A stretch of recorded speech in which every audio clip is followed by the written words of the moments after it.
রাসূলুল্লাহ সাল্লাল্লাহু আলাইহি ওয়াসাল্লাম একটি হাদিস সহিহ মুসলিম থেকে আমি আপনাদের সামনে পেশ করেছি। আবু হুরায়রা রাদিয়াল্লাহু তাআলা আনহু বর্ণনা করেন, তিনি বলেন, আল মুমিনুল কাওয়িয়্যু খায়রুন ওয়া হাব্বু ইলাল্লাহি মিনাল মুমিনিদ দাঈফ।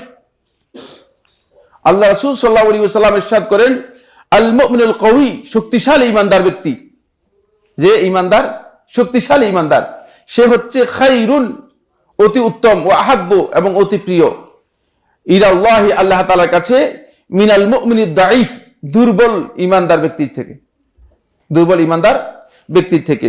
ওয়া ফি কুল্লিন খায়র, তবে প্রত্যেকের মধ্যে কি আছে? কল্যাণ আছে, প্রত্যেকের মধ্যেই কল্যাণ আছে। এই হাদিস থেকে আমরা এটা বুঝতে পেরেছি যে প্রথম কথা হচ্ছে আল্লাহর হাবিব সাল্লাল্লাহু আলাইহি ওয়াসাল্লাম আমাদেরকে জানিয়ে দিয়েছেন ঈমানদার মূলত দুই ধরনের। কয় ধরনের ঈমানদার? দুই ধরনের। একটা হচ্ছে আল মুমিনুল কাওয়ি, শক্তিশালী ঈমানদার, আর হচ্ছে আল মুমিনুদ দাঈফ, দুর্বল ঈমানদার। শক্তিশালী ঈমানদার বলতে কি দুটো অর্থ। একটি অর্থ হচ্ছে শক্তিশালী ঈমানদার হলো যে ব্যক্তি আল কাওয়িয়্যু ফি জাসাদিহি ওয়া বাদানিহি ওয়া তাকাতিহি, যে তার শক্তি, দেহ, শরীর দিকে মানে শক্তিশালী। কারণ এই শক্তিশালী ব্যক্তি যে কাজ করতে পারবে, দুর্বল লোক এই কাজ করতে পারবে কিনা? না, পারবে না, কোনদিন পারবে না। একজন দুর্বল লোক আর একজন শক্তিশালী লোক, দুজন কি সমান হবে কিনা? কাজের দিক থেকে সমান করবে না। কারণ দুর্বল লোককে যদি আপনি দায়িত্ব দেন, তাকে আপনি দুর্বল দায়িত্ব দিতে হবে, আর যদি শক্তিশালী লোককে দায়িত্ব দেন, তাকে শক্তিশালী দায়িত্ব দিতে পারবেন। এই জন্য আল্লাহ সুবহানাহু ওয়া তাআলা এখানে হাদিসের মাধ্যমে রাসূলুল্লাহ সাল্লাল্লাহু আলাইহি ওয়াসাল্লাম বলছেন যে শক্তিশালী ঈমানদার, যে শরীরের দিক থেকে শক্তিশালী, সে আল্লাহ তাআলার কাছে প্রিয় এবং আল্লাহ তাআলার কাছে ভালো। কারণ হলো দুর্বল ঈমানদার ব্যক্তি যেভাবে দায়িত্ব পালন করার কথা, যেভাবে কাজ করার কথা, সেটা পারবে না।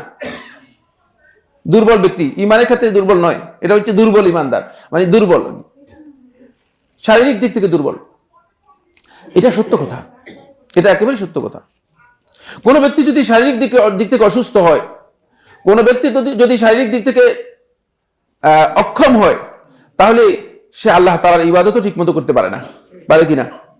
না।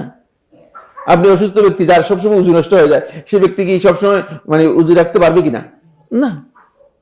এমন অসুস্থ ব্যক্তি যে যার সবসময় মানে পেটের মধ্যে জ্বালা আছে, কষ্ট আছে, সে সিয়াম পালন করতে পারবে কিনা?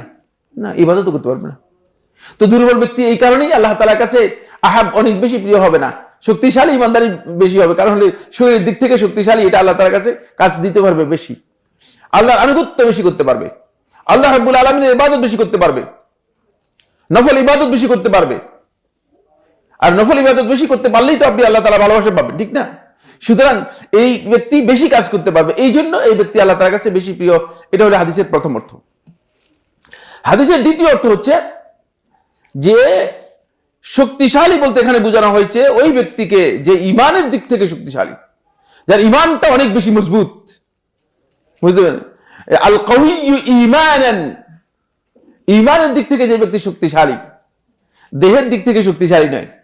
অনেক লোক আছে দেখতে আপনি মনে করবেন যে খুবই দুর্বল, কিন্তু ঈমানের দিক থেকে, মনোবলের দিক থেকে অনেক বেশি শক্তিশালী।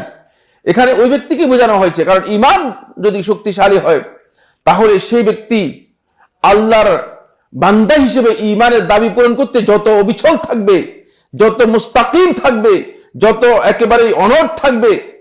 আর দুর্বল, ঈমানের দিক থেকে দুর্বল ব্যক্তি তত মুস্তাকিম থাকতে পারবে না। ঈমান এর দিক থেকে দুর্বল ব্যক্তিকে মানুষ এসেও কি করতে পারে? তাকে পরিবর্তন করে ফেলতে পারে।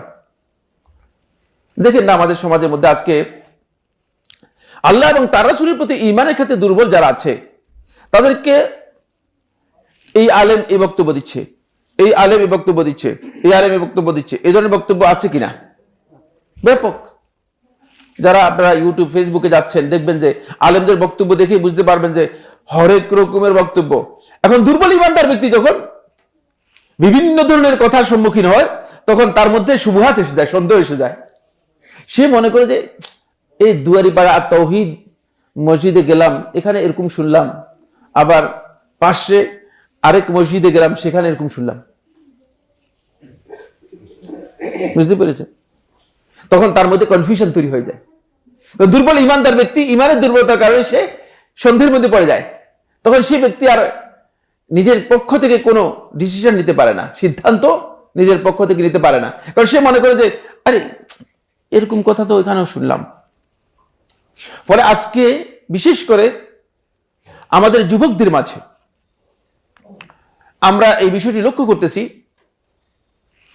1 মাস 2 মাস 1 বছর দেখি যে মাশাআল্লাহ খুব ভালো, আবার কয়দিন পরে দেখা যায় যে চেঞ্জ, অন্যরকম হয়ে যাচ্ছে, আরেক ধারায় চলে যাচ্ছে।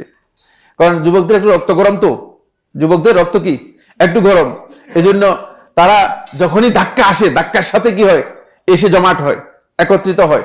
আবার কোনো না কোনো শয়তান এসে যদি আবার উল্টা কথা বুঝিয়ে দেয়, তখন আবার কি হয়ে যায়, আস্তে করে অন্যদিকে চলে যায়। ঠিক এটা হচ্ছে এই কারণেই, ঈমান যেহেতু শক্তিশালী হয় নাই, ঈমান যেহেতু মজবুত হয় নাই, ঈমান মজবুত না হওয়ার কারণে সেই ব্যক্তি ঈমানের দিক থেকে দুর্বল হওয়ার কারণে তাকে যখন বিভিন্ন ধরনের চিন্তাধারা দেওয়া হয়, বিভিন্ন ধরনের বক্তব্য দেওয়া হয়, তখন সব বক্তব্য তার মধ্যে কি করে কাজ করে, তাকে সন্দেহের মধ্যে ফেলে দেয়।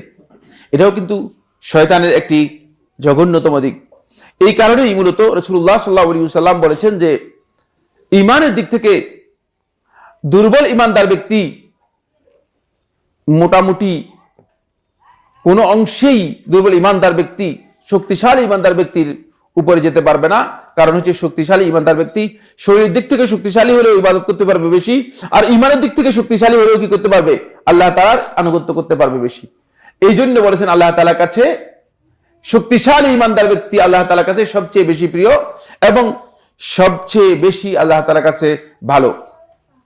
তবে ওয়াফি কুল্লিন খায়র, কিন্তু দুর্বল ঈমানদার আর সবল ঈমানদার, শক্তিশালী ঈমানদার, দুইজনের মধ্যে কি আছে, কল্যাণ আছে। এর অর্থ কি? এর অর্থ হচ্ছে এই, ঈমান যে ভালো জিনিস, এখন ঈমান যতটুকু আছে ততটুকু আপনার মধ্যে ভালো আছে, এটাকে স্বীকার করতে হবে। কারণ ঈমানটা আপনার অন্তর মধ্যে ঢুকার কারণেই তো আপনি মজবুত ঈমানদার হতে পেরেছেন বা শক্তিশালী হতে পেরেছেন।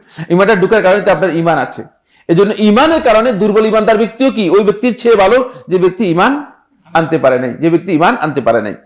এই হাদিস থেকে আমার যেই টার্গেট সেটা হচ্ছে, যেটা আমি এখানে দলিল হিসেবে গ্রহণ করার জন্য এসে বলছি, সেটা হলো এই যে ঈমানের দিক থেকে আমাদেরকে শক্তিশালী হতে হবে, মজবুত হতে হবে। দুর্বল ঈমানদার হয়ে চলবে